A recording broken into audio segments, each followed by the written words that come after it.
we're talking about domestic violence. We're talking about how it was back in the 70s and how it's still a huge problem, perhaps more in different ways. You're talking about the increases having to do with increases in empowerment and women actually feeling stronger, and that producing some sort of a protective interpretation that maybe isn't enough.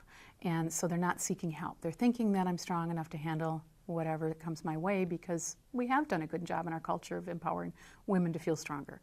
And conversely, then we've also got, if domestic assault and sexual assault is about power, then the perpetrators, to obtain more power, are going to become more and more provocative, is what I'm hearing you say.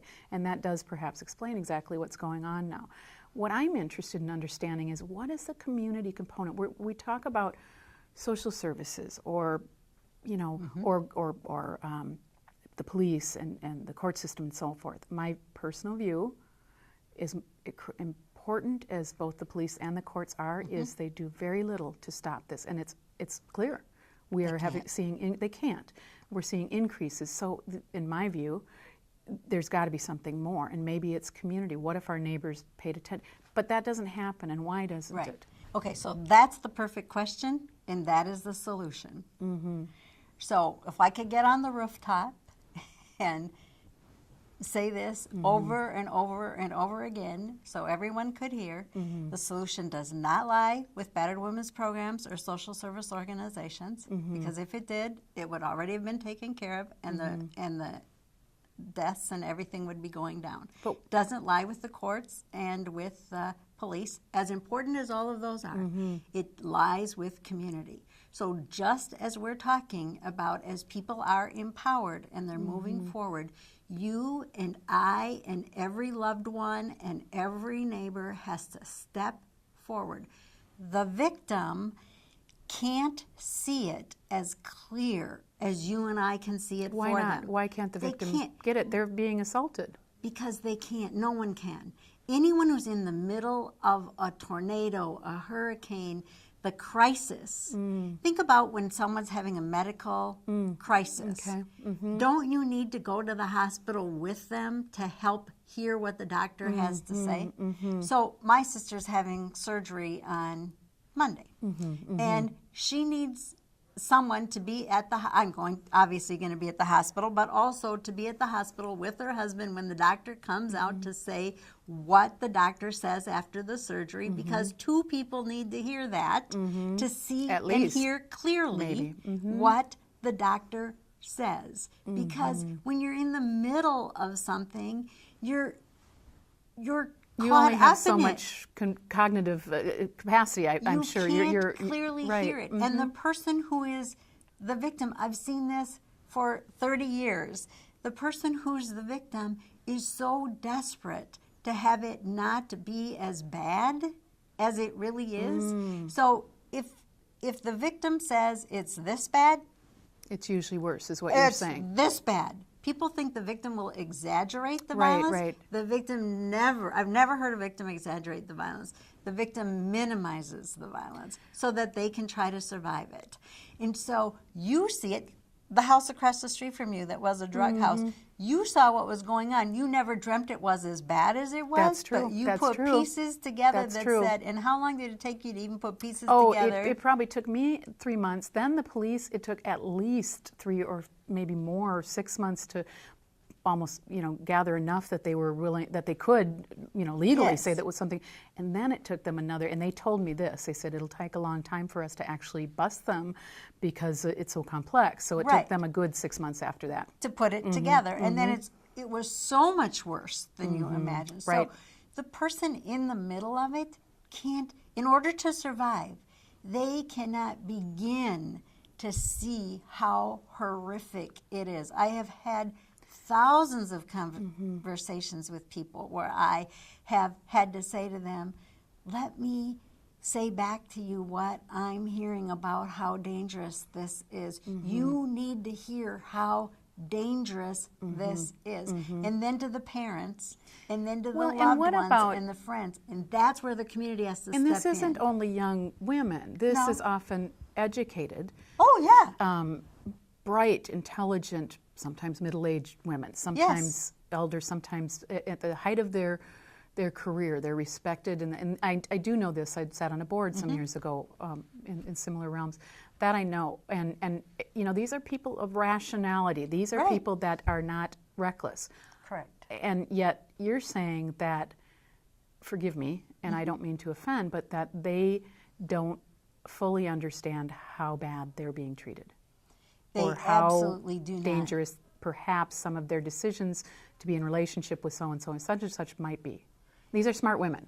They're very smart, but they can't understand it because in order to survive, so we're not insulting So we them. have to in order believe- to survive it, they can only see so much of it, and they have to believe it's getting better and that it's not that bad, because it would be so incredibly scary to see how dangerous it really truly is. Right. So those of us around them have to help them see how dangerous it really is, and sometimes act on their behalf about how dangerous it really truly is, and step in. Just like if it was a serious illness and we had to step in and say, a heart attack victim who says, don't call yet. I'm fine. I'm As fine. their, I'm fine. Heart is Right. Don't call. Right. Don't call. Wait another 10 minutes. This is a big, strong guy usually, right? Saying, I'm perfectly fine. And I then can you work through finally this. I'm say, tough. No, I'm calling 911. It's no different. Makes sense. That makes a lot of sense. So if you think about it that way, it is no different than that.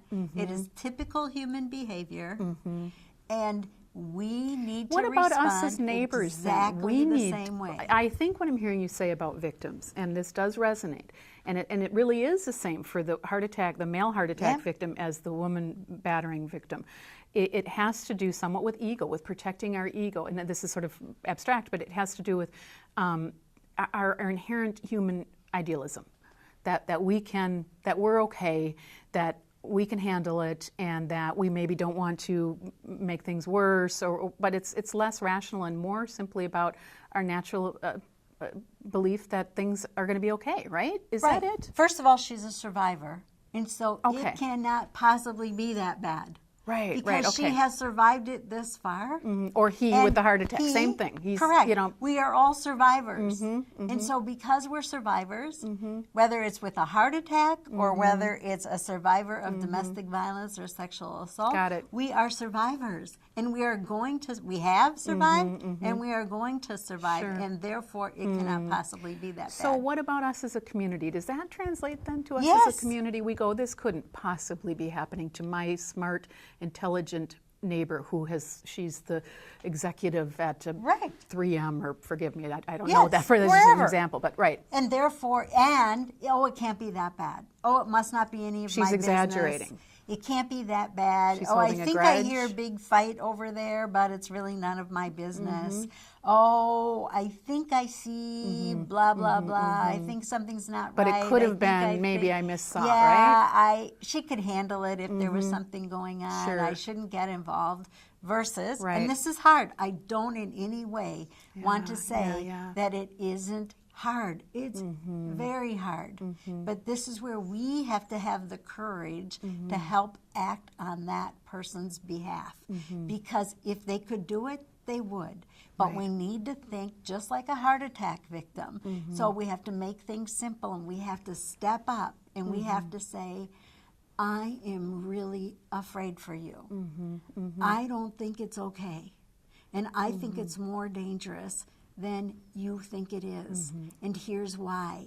And I'm not going to let this happen to you. Right. I want to bring this into a realm that might be more relatable to, forgive me, men or professional women, because I think we sort of miss that if we're in a business setting, we have advisors, we have a boss, we may have a colleague that is a secretary or a assistant, or so we've got all these all of these supports around us, and when the company is having struggles, we're generally going to call in those supports, and even if we don't, it's often the case that one of them is going to go, hey, you got to work on this problem in the company.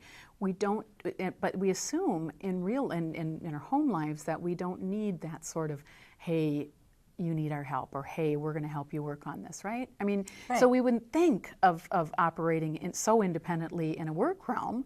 It would be the recipe for failure in business, right? Right.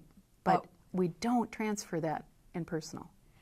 Because there's still this stigma and embarrassment to it, and the abusive person makes damn sure Right, that's that part of the you pattern. think it's your fault. Right, and right. if you tell anyone, I will kill you. Right. So right. there's a lot of threats around And that. there's also those threats are amplified, or they tend to wave out from there. In other words, I've heard this one, that there's fear, if I support this person, I'm at risk. Well, yes. And that might be, And perhaps. occasionally that has happened. And so do it safely and do it carefully. And that's where, 911 is really important, or calling and getting support and help from a Battered Women's Program or something to ask, how should I do this? I mean, don't be foolish. So not only battered women can call the battered women, the Correct. neighbor can, the friend can, Right. the colleague can, anybody Yes. can. The Facebook friend who notes some little right. something. And I talked to many employers and many parents and many friends and many people who I was supporting in their role as a support person to the survivor.